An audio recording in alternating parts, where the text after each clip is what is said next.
Bonjour, aujourd'hui sur le podcast, j'ai reçu la psychoéducatrice Joanie Loisel. Elle est venue nous parler d'anxiété. J'avais fait un sondage sur la page pour savoir de quoi vous aimeriez entendre parler comme parents et l'anxiété était au top des suggestions. Alors j'espère que vous allez apprécier ce podcast-là, cet enregistrement-là. Notre discussion a été hyper enrichissante. Elle nous a défini c'était quoi l'anxiété. Elle nous a parlé de comment ça agissait dans le corps, mais surtout, elle nous a donné des trucs sur comment faire comme parents quand notre enfant vit de l'anxiété. Bonne écoute! Bienvenue au podcast Grandir ensemble. Ensemble! Par Placote. Bonjour Joanie. Allô.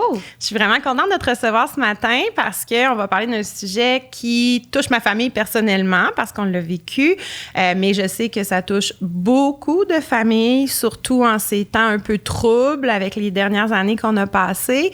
On va parler d'anxiété. Mais tout d'abord, j'aimerais que tu te présentes, que tu nous dises qu'est-ce que tu fais dans la vie, puis ça va expliquer pourquoi tu es ici en ce moment. D'accord.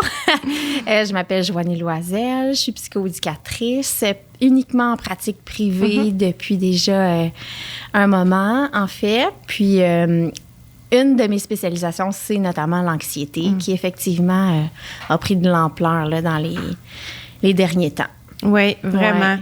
Puis, qu'est-ce que c'est l'anxiété? On va commencer par la base, là, parce que moi, avant que j'ai une de mes enfants qui vive de l'anxiété, j'étais pas du tout au courant parce que je ne suis pas à la base quelqu'un d'anxieuse, donc c'est pas un sujet qui m'interpellait, c'est pas quelque chose que je connaissais vraiment, pour être honnête.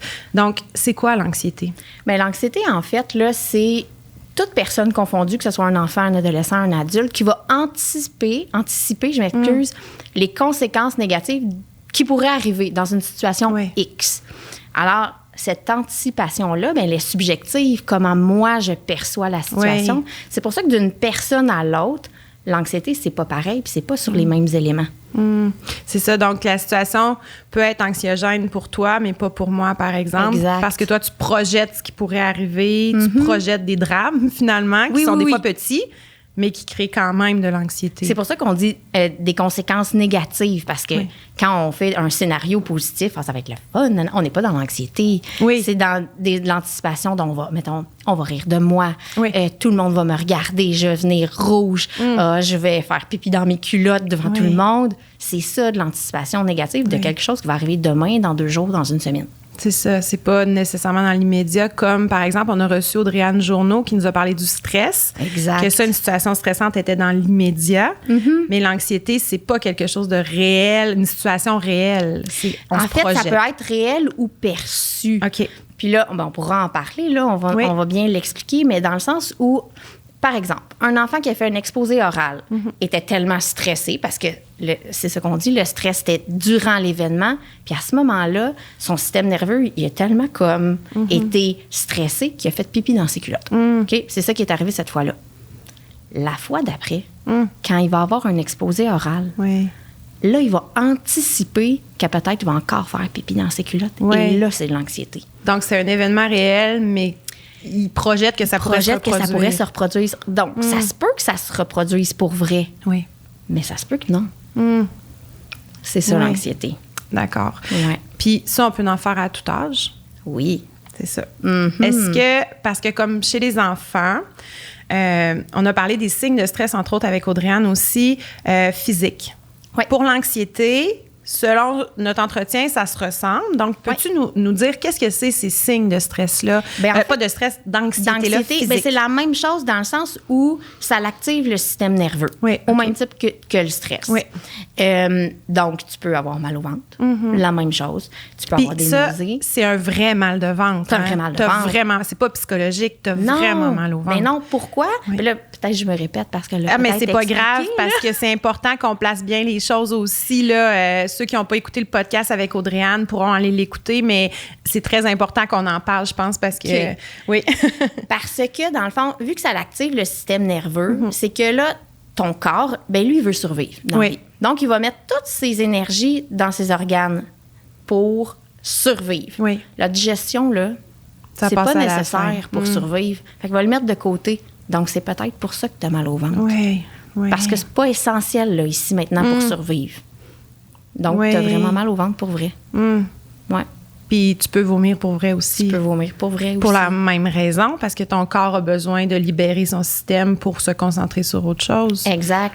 Il y a des adultes, ils ont tellement des palpitations cardiaques rapides qu'ils vont aller à l'urgence puis sont sûrs de faire une crise cardiaque, mais finalement, c'est de l'anxiété. Aïe, aïe, aïe. Parce que physiquement, ça fait comme si ton organisme était en danger.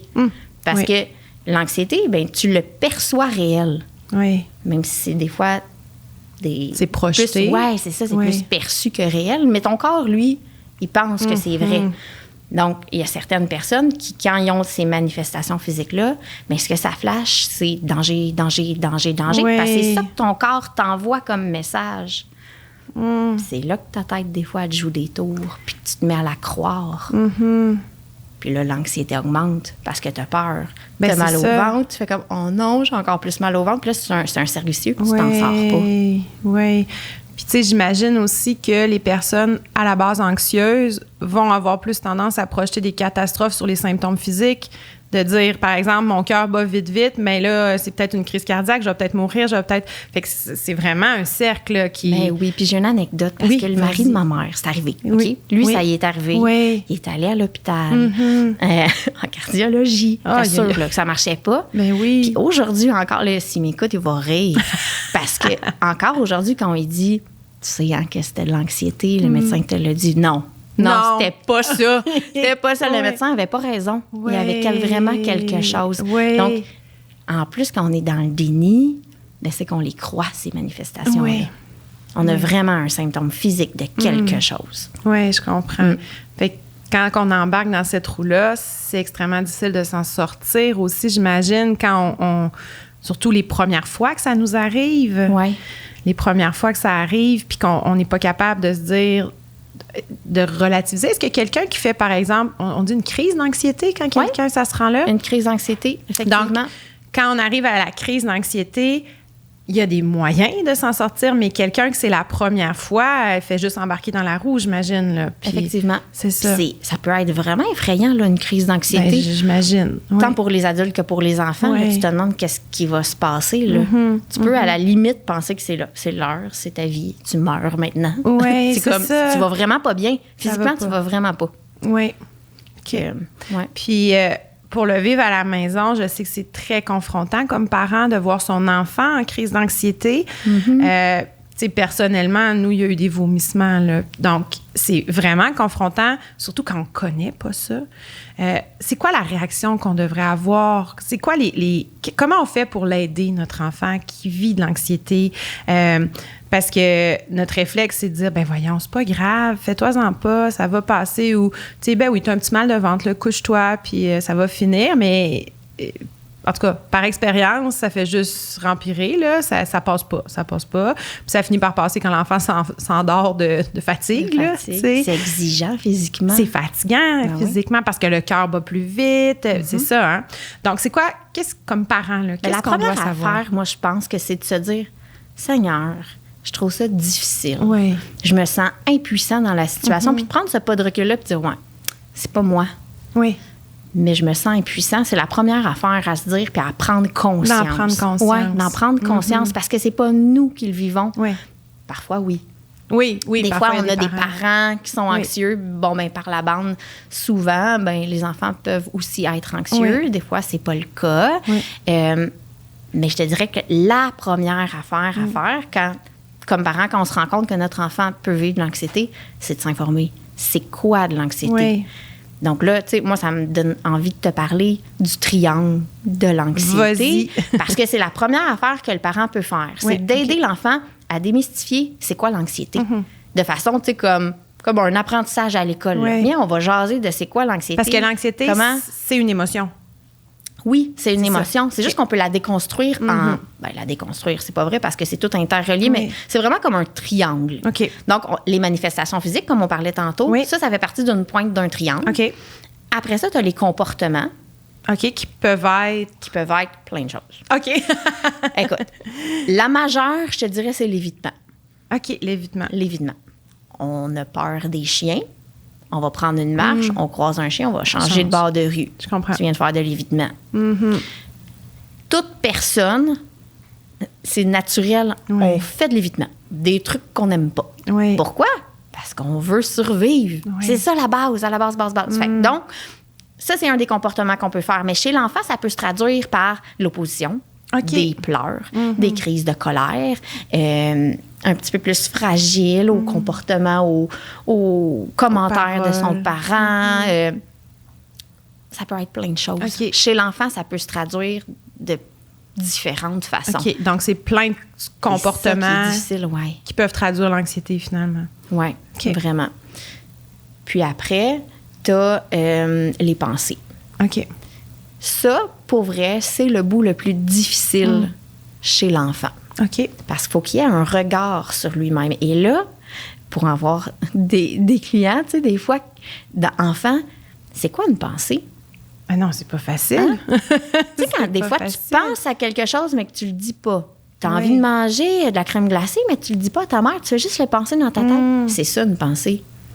Fait que là, il faut te déconstruire. C'est quoi une pensée? Faut le faire prendre conscience qu'il y a des pensées, puis qu'est-ce que c'est. Oui. Mais l'enfant qui est en bas âge, il n'a pas accès à ça. Non. Donc, il peut pas.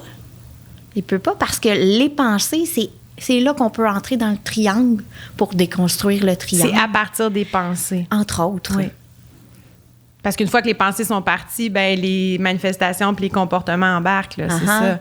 Oui. Ben, ça peut être prendre conscience par nos pensées qu'on vient de faire de l'évitement. Oui. Puis là, on le déconstruit comme ça. Mais tu sais, l'enfant qui sait pas c'est quoi une pensée, t'as beau lui expliquer de long en large. Des fois, tu penses des choses dans ta tête, Oui. puis que là, hein, de quoi tu parles? Non. C'est difficile. C'est difficile. Ben là, on se dit, bon, OK, comment je fais d'abord comme parent? Ben oui. Bon. Parce que, ça, hein, ta par question? exemple, ben là, j'ai. Oui, mais j'ai d'autres questions aussi qui me viennent en tête. Par exemple, est-ce qu'un enfant de 2 ans peut faire de l'anxiété? Il peut faire de l'anxiété. OK. Du genre. Puis moi, mon fils en a fait. OK. OK, puis il y a 2 ans. Ben, l'anxiété de séparation, entre autres, dont on parle. Oui. Exact, mais ça peut être de l'adaptation à la nouveauté qui est un des facteurs de stress. Oui. Puis ça peut être très ponctuel, dans le sens OK. où je change de garderie. Oui. Mais là, tu sais, comme moi, mon coco, ce qu'il faisait, c'est que le soir, tout de suite après le souper, c'est comme s'il savait la routine. Souper, bain, brosser Oui. les dents. Mais là, tout de suite après le souper, il commençait à se désorganiser. Puis il était capable de dire, mais veux pas aller à la garderie demain. Oui. Fait que là, il se désorganisait après le souper pour la garderie le le lendemain lendemain. matin. Mais ça, Oui. c'est de l'anxiété. OK. C'est anticiper des conséquences que lui perçoit négatives. Oui. C'est-à-dire, puis être avec mes parents que j'aime à la maison. Donc, oui. Donc, tout petit, c'est surtout les comportements qu'on va observer. Oui. C'est ça. Puis, à partir de quel âge environ ils vont commencer à comprendre la pensée de... Autour de 8. OK, c'est quand même tard, là. Oui. 7, 8. J'imagine qu'on peut commencer à en parler avant parce que, Ben comme oui. tout, c'est bénéfique, là, Et j'imagine. puis, on peut commencer par d'autres choses, d'autres manifestations du triangle, Oui, OK. comme les manifestations physiques. Oui. Puis là, on fait des scénarios. Il peut y avoir plein de raisons pourquoi on a mal au ventre. On peut avoir mangé un aliment qui a varié. On peut être un peu plus intolérant aux légumineuses, mettons, ça fait que tu as mal au ventre. Mais ça se peut aussi que c'est parce que tu es stressé. Puis ça se peut aussi que parce que tu es anxieux. Puis là, on va apprendre à l'enfant, OK, tu as mal au ventre. OK, on va regarder. C'est lequel tu crois. Oui. Pourquoi tu as mal au ventre? Tu crois à toi. Peut-être que vous le savez, là, la réponse à l'intérieur, mais c'est de le faire participer à ça. Oui. Fait que c'est de l'aider à démystifier toutes les manifestations du triangle. OK. Fait que s'il n'est pas assez grand pour accéder aux pensées, on va aller ailleurs. OK. OK. Les comportements. Donc, il y a quand même une solution, même s'il n'y a pas Ben 7-8 ans. C'est Exact. bon. Ben oui. Ben, mettons comme l'enfant qui ne veut pas aller prendre l'autobus. Oui.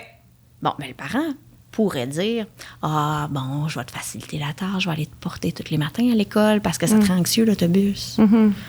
Bon, c'est pas le meilleur moyen d'aider l'enfant à éviter, finalement. Oui, exactement. Mais c'est d'aider l'enfant à prendre conscience que quand il fait ça, il évite. Puis quand on évite, à long terme, ça maintient, voire ça exacerbe l'anxiété. Oui. C'est-à-dire, ouais, je sais que ça serait plus facile ici maintenant. Parce que ça diminuerait l'anxiété d'un coup. Plaque. Oui. Mais si on fait ça, l'année prochaine, tu ne seras pas prêt à prendre l'autobus non plus, puis l'autre année non plus. Là, quand tu vas arriver en 6e année, bien, c'est sûr que tu ne voudras pas prendre l'autobus parce que tu ne l'auras jamais fait. Oui, je comprends. Fait que c'est de l'aider à déconstruire les comportements puis les manifestations physiques qu'il peut avoir reliées à l'anxiété. OK. Ouais. Puis là, revenons à la question d'avant. Oui, qu'est-ce qu'on fait comme parents? Qu'est-ce qu'on fait comme parents? Mais c'est la première étape, c'était ça. Oui. La première étape comme parent, c'est d'aider ton enfant à démystifier c'est quoi l'anxiété, Oui. comment ça s'observe, comment ça fonctionne, ça, l'anxiété. Oui. Après ça, la deuxième chose, c'est toi, comme parent, de regarder le nombril. T'en fais-tu de l'anxiété? Oui. Si oui, adresse-le. Oui, adresse-le. T'es le meilleur modèle pour ton enfant. T'es un miroir, puis lui, c'est une éponge. Donc, si tu gères ton anxiété toi-même en évitant, ton enfant, ben, il va apprendre qu'il faut éviter pour gérer son anxiété. Oui. Oui, c'est ça. Au même type que tu sais, des fois, c'est des choses comme ça que les enfants disent. « Ouais, mais mon père a dit qu'on pouvait pas aller à telle affaire parce qu'on avait un souper, mais c'était même pas vrai. » Oui. Ben, ton enfant vient d'apprendre à mentir. Fait qu'il va faire la même chose. Oui. C'est la même chose avec l'anxiété. OK. C'est la première étape. De poser un regard sur nous-mêmes. Sur nous-mêmes. Comment on gère les situations anxiogènes pour nous. Puis comment on le démontre envers notre enfant aussi quand ça arrive. Puis de nommer peut-être. Présentement, je suis très anxieuse. Oui. Oui. Je suis très anxieuse présentement, puis j'aurais envie de pas aller travailler parce que j'ai une grosse présentation aujourd'hui. Puis ma stratégie, là, on dirait que ça serait d'éviter, mais je sais que c'est pas la bonne. Oui. Je sais que c'est pas ça qu'il faut que je fasse pour combattre mon anxiété. Alors, je vais y aller. Ça va être difficile, mais je vais y aller. Oui. OK, à go, on me dit bonne chance, maman. Hey, tu viens-tu démontrer comment que c'est chouette faire face à l'anxiété? Oui. C'est ça. Nous autres, on avait notre petit « You can do it ». Oui, exact. Puis là, on le criait. Mais, OK, donc lui montrer vraiment, après avoir pris un regard sur nous, puis peut-être modeler les solutions pour passer par-dessus l'évitement, passer par-dessus la crise aussi. Là. En fait, c'est que comme parents, on aime tellement nos enfants qu'on a souvent envie d'adapter tout l'environnement. Ben oui. On veut qu'il soit bien. C'est ça. On veut qu'il soit bien. Donc, on aurait peut-être tendance, de façon comme naturelle, à dire « Je vais tout t'enlever tes facteurs anxiogènes. » OK? Oui. C'est pas la bonne solution. Fait que là, ça va être comme contre-intuitif, comme parent. Absolument. Parce que c'est facile. C'est facile de le faire. Toi, ta fille, c'est de quoi qu'elle est anxieuse? Oui, bien. C'est-tu de quelque chose en particulier? Bien, de pas mal tout, mais entre autres, là, par exemple, elle faire des cours. Tu sais, des cours à l'extérieur de la maison, le cours de natation, Elle ne veut pas aller là. Tu sais, elle ne veut pas. Là, on a un petit peu eu le bon rôle parce que la pandémie est arrivée. Alors, on ne pouvait plus. Mais là, ce qu'on a fait, c'est qu'on est passé par les cours en ligne. Donc là, elle a déjà mis un pas dans les cours en ligne.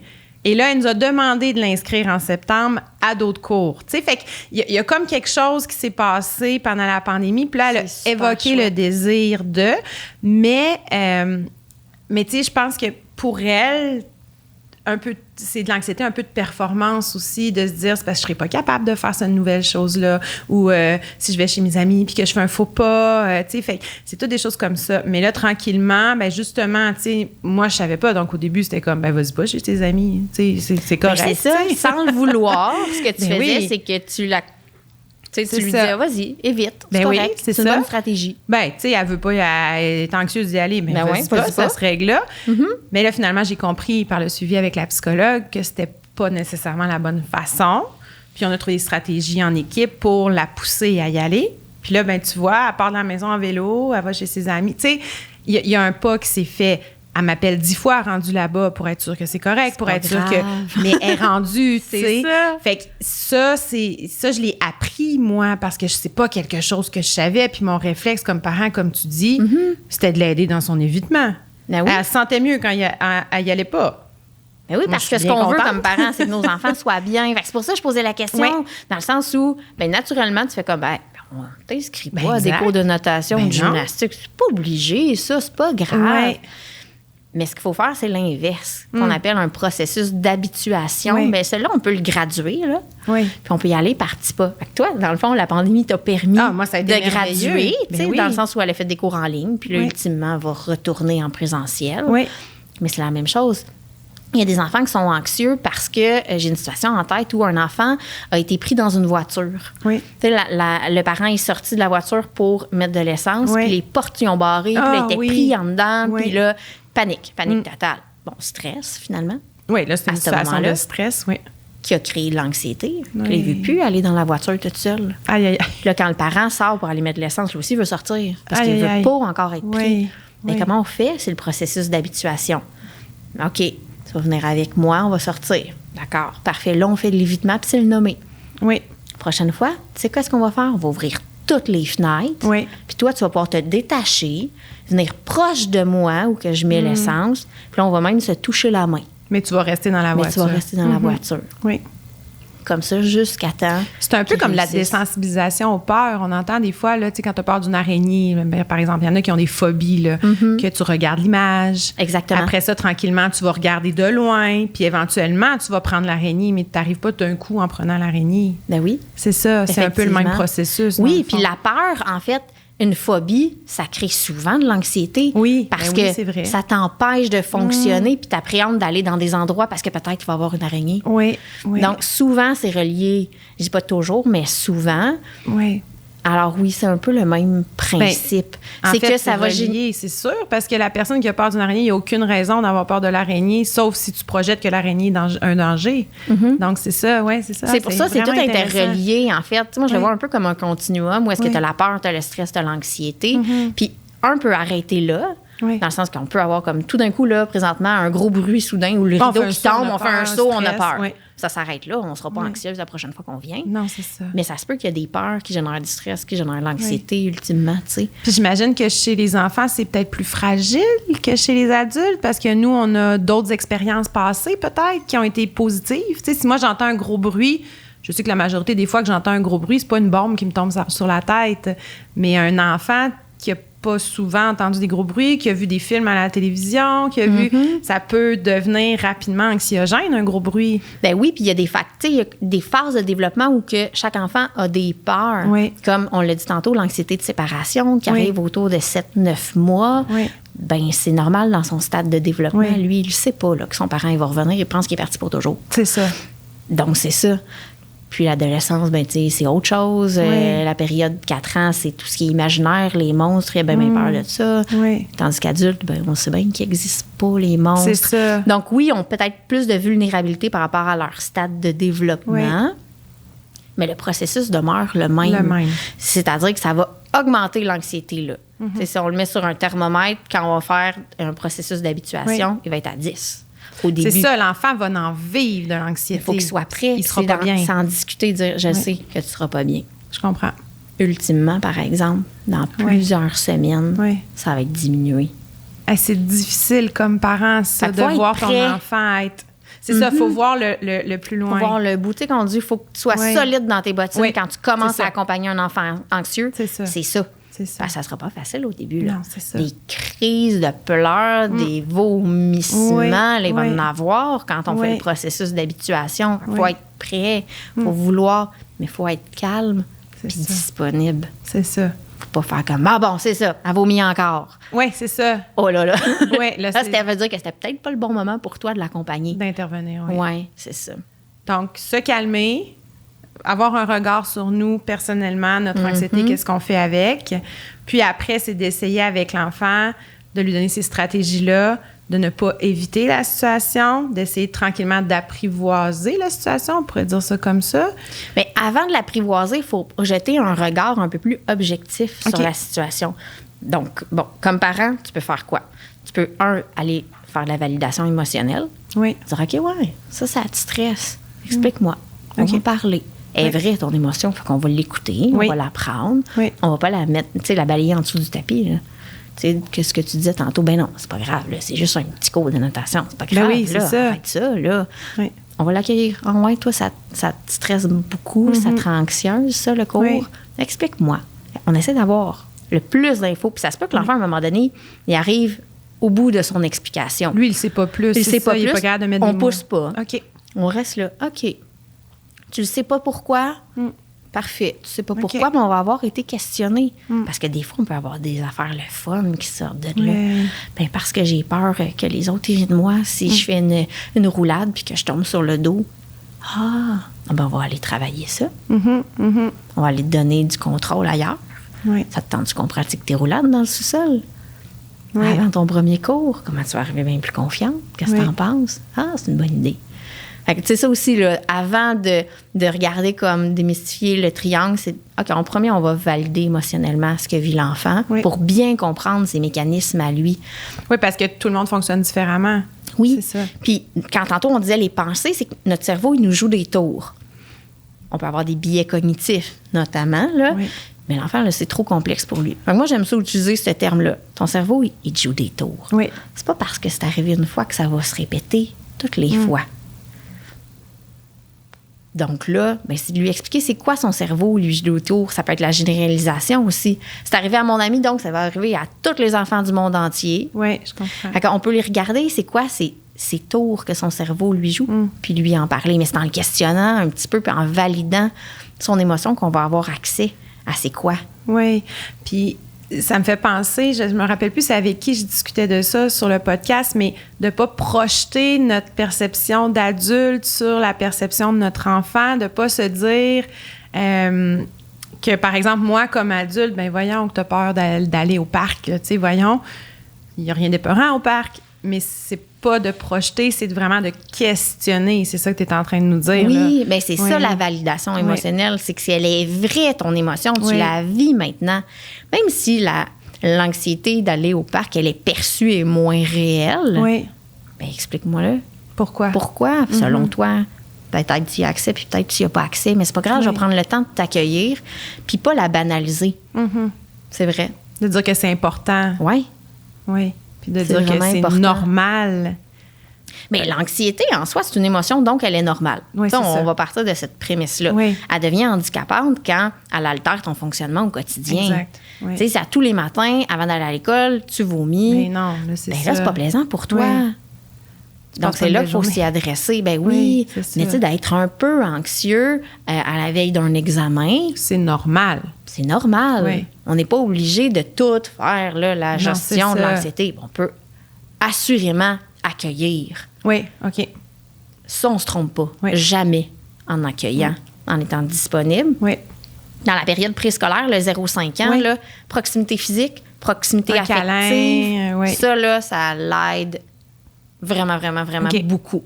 Fait que un enfant, mettons, qui a de l'anxiété par rapport à un changement de garderie. Oui, mais si on parle juste de l'entrée à la maternelle, là, ça, je sais que souvent, c'est un gros sujet. Là. Fin août, début septembre, là, les petits cocos, souvent, il y a plus de pleurs, ils se réveillent la nuit, des pipis au lit, des choses comme ça. Moi, j'en entends dans mon entourage. Là. Ben oui. Mais ça, c'est de l'anxiété, finalement. Ben oui, c'est de l'anxiété. C'est de l'anxiété qui a été causée par un stress parce que c'est de la nouveauté. Oui.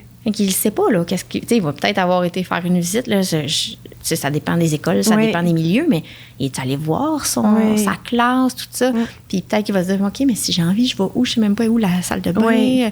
Il commence peut-être un peu incontinent des fois pour autre chose, puis quand il est stressé, là, c'est ça qui arrive. Je fais un câlin. Des câlins. Proximité physique, proximité affective, c'est ça, la validation émotionnelle. Okay. Proximité affective. Avec les tout petits, là, on se trompe pas. Là. On se trompe pas. On se trompe pas avec les plus vieux non plus. Mais souvent, il y en a qui veulent un peu moins de câlins, puis dans ce temps-là, on respecte. Oui. Mais on peut juste être là. Oui, être présent. Être proche. Tu files pas? OK. As-tu envie qu'on dessine un peu, juste ensemble? Oui, c'est ça. On n'est pas obligé de rien dire, juste être là. Oui. OK. Ah, c'est vraiment... mais c'est des bons trucs, là, parce que, tu sais...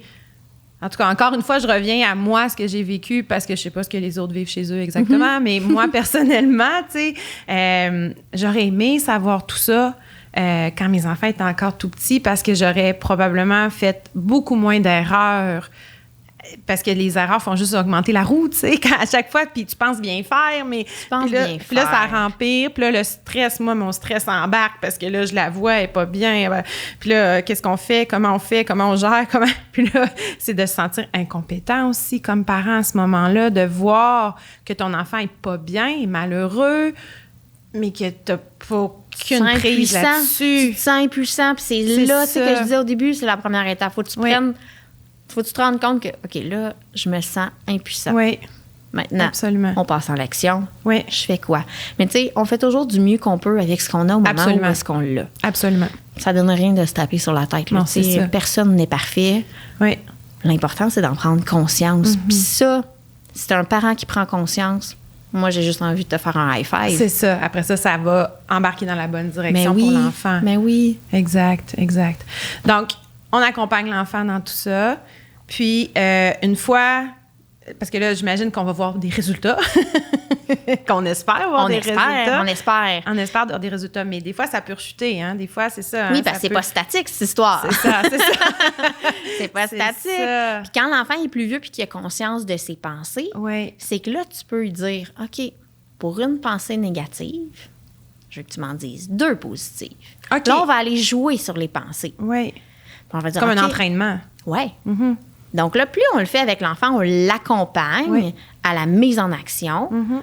Bien, à un moment donné, quand il va arriver une situation anxiogène, exemple à l'école, bien, il va être capable de se faire cette stratégie-là toute seule dans sa tête. Où on va aller voir à quel point les possibilités réelles que ça arrive sont vraies. Oui, c'est ça, parce qu'avec les tout-petits, j'imagine que c'est un petit peu plus dur, ça, de dire, ouais, mais regarde, les chances que l'avion s'écrase, tu sais, il y en a moins. Puis, non, mais tant qu'il n'a pas accès à ses pensées, c'est pas la bonne stratégie. Vers 7-8 ans. Vers 7-8 ans. Oui.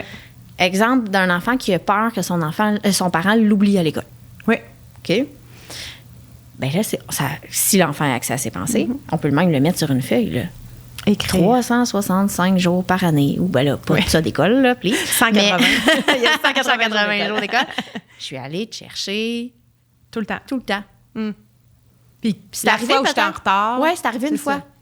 Bien là, on les met en probabilité. Mm-hmm. Visuellement. On peut les faire des balances.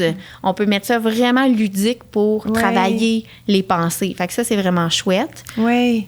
Il y a le truc du... Ça, c'est vraiment intéressant parce que c'est dur pour les enfants. Des fois, tu sais, on dessine un petit cercle, puis un gros cercle autour, mais ça représente pas grand-chose. Mais là, je me vois, disons, prenons les jours d'école, on prend 180 baies, puis il y en a une qui est rouge, les autres sont bleues. On voit, là, ou des jetons, peu importe, mais on voit très bien que les chances que je t'oublie sont très, très faibles. Sont faibles. Mais ce que tu viens faire, c'est de la validation en même temps. Dire, c'est vrai que ça pourrait arriver, mais les probabilités sont plus en faveur des billes bleues. Oui, c'est ça. C'est ça. C'est un peu comme la peur de la mort, tu sais. Mm-hmm. Ça se pourrait que je meure, mais les chances que je meure pas maintenant sont assez élevées aussi. Exact. Mais c'est ça. Mais les paroles, c'est abstrait pour l'enfant. Oui, c'est ça. Donc, le mettre en matériel, ça l'aide vraiment. Oui, j'aime vraiment Puis avec ça. les pensées, ce que tu peux faire avec ton enfant, c'est de te centrer sur le moment présent. OK. Parce que les pensées, ils vont dans l'avenir. Oui, absolument. Ils vont aller anticiper quelque chose de demain, après-demain, dans un mois.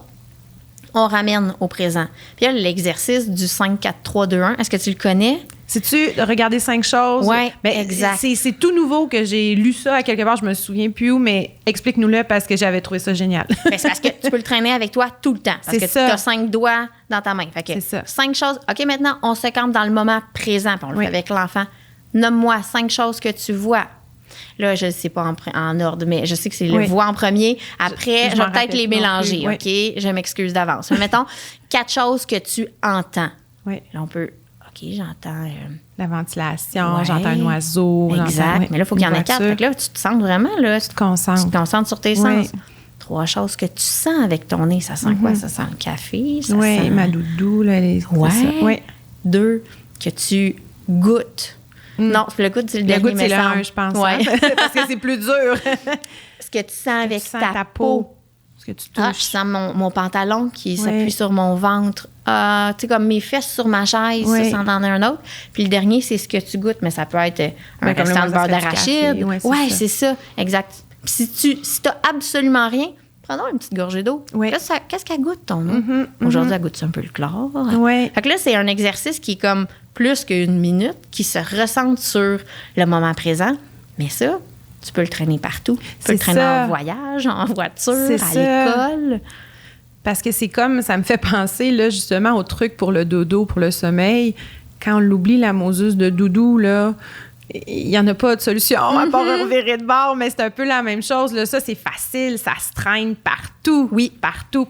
Ça, c'est un de mes trucs préférés. C'est ça, c'est vraiment génial. Vraiment. Oui, vraiment. Fait que ça, même, j'imagine qu'on peut le faire avec les tout-petits aussi, ça. On peut le faire avec les tout-petits, mais ça n'aura pas la même incidence dans ton triangle. Mettons, je vais le dire comme ça. Mais ça va les aider à juste les aider à se centrer sur le moment présent. Oui. Ça se peut qu'ils repartent après, par exemple. Mais c'est pas grave. Le moment que tu lui auras donné cette petite pause-là, son corps va avoir été bien. Oui, exact. J'adore ça, ce truc-là. Je l'ai essayé personnellement dans une situation stressante. Mm-hmm.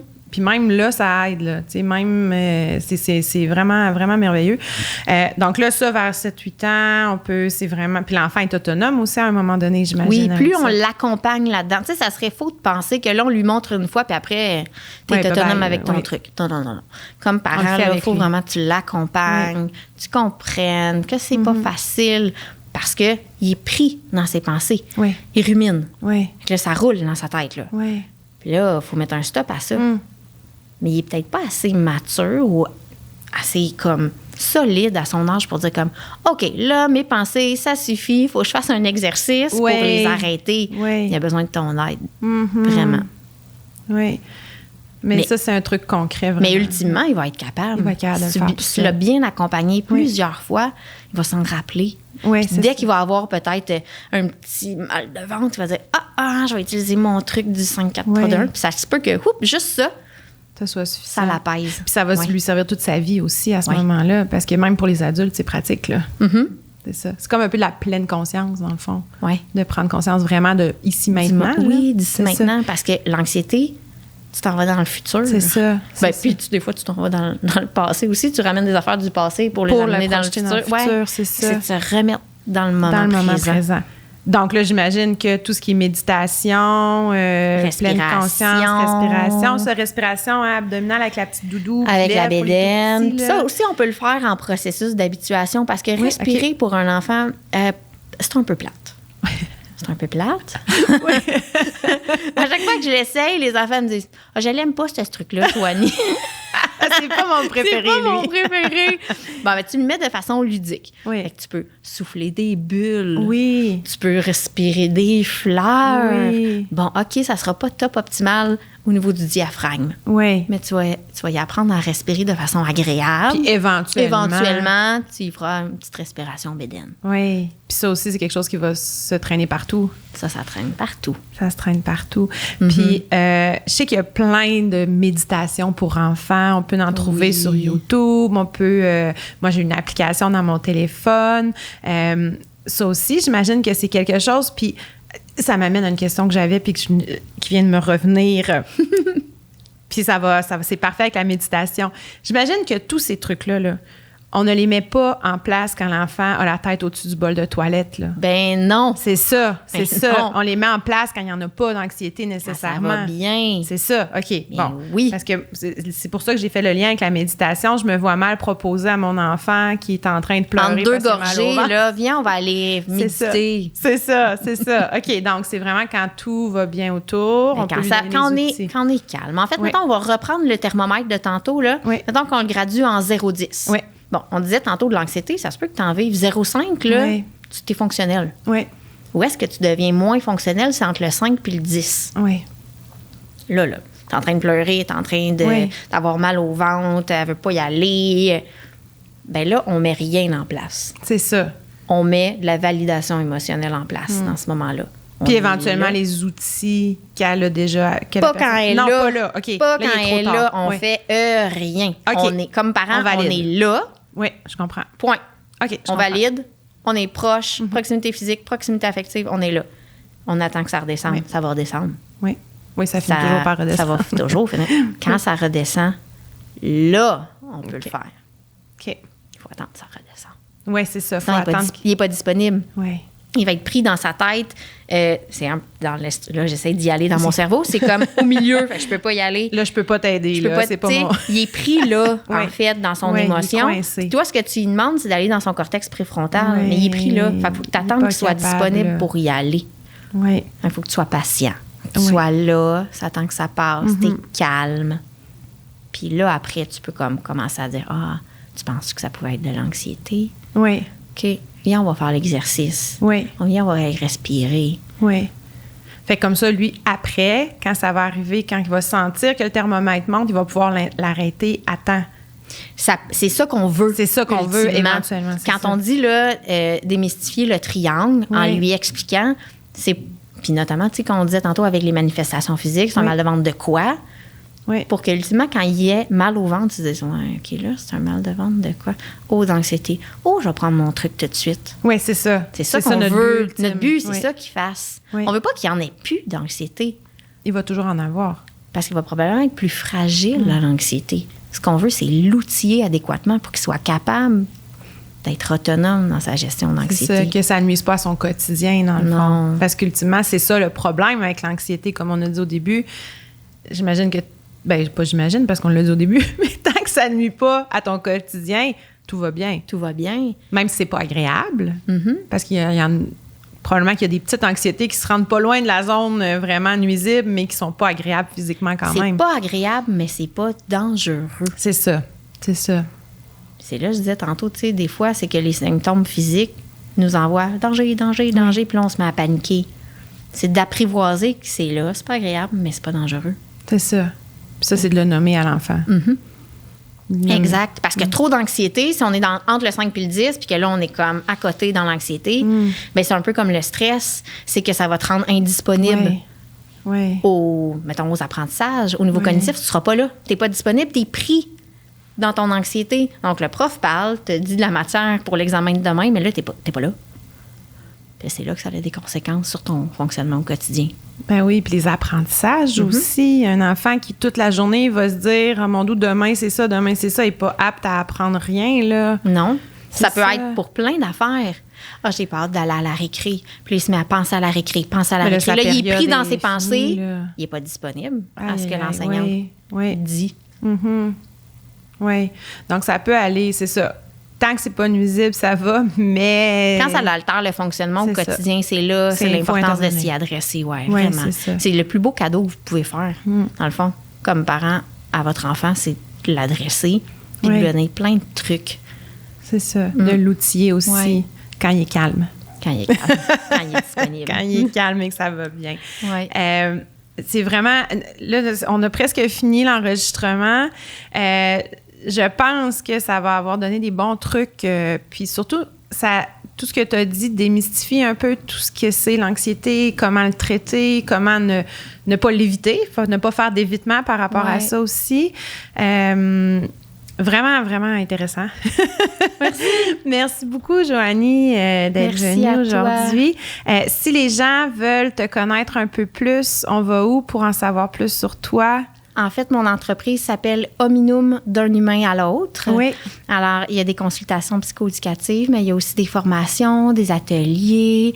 Il y a plein de belles affaires. Tu es quand même active sur Instagram aussi. Oui, exactement. Puis, j'ai des boîtes d'accompagnement. Oui. Puis là, je viens... C'est nouveau, hein? Oui, c'est nouveau. Puis là, ma première boîte, ça tombe bien, je vais le dire. Mais tu peux nous dire ce qu'il y a dedans. Ça sera pas diffusé maintenant. Non, mais c'est une boîte d'accompagnement pour l'anxiété. OK. Ma première boîte. Ça tombe bien. Oui, c'est ça, exact. Merveilleux. Fait que dans le fond, c'est une boîte d'outils que les parents vont pouvoir se procurer, qui vont les aider à aider leur enfant. Oui, exactement. Puis ils ont un petit code pour avoir accès à des capsules vidéo, parce que je vais expliquer comment utiliser les outils de façon optimale pour accompagner l'enfant qui vit de l'anxiété. Puis ça s'adresse pour les enfants de quel âge environ? De 3 à 8 ans à peu près. Ouais. Fait que juste avant là, de prendre conscience de nos pensées. Oui, c'est merveilleux. Ben, on invite ceux qui nous ont écoutés jusqu'ici à aller voir tout ça, parce que je pense que ça pourrait aider beaucoup de familles. Merci beaucoup. Merci.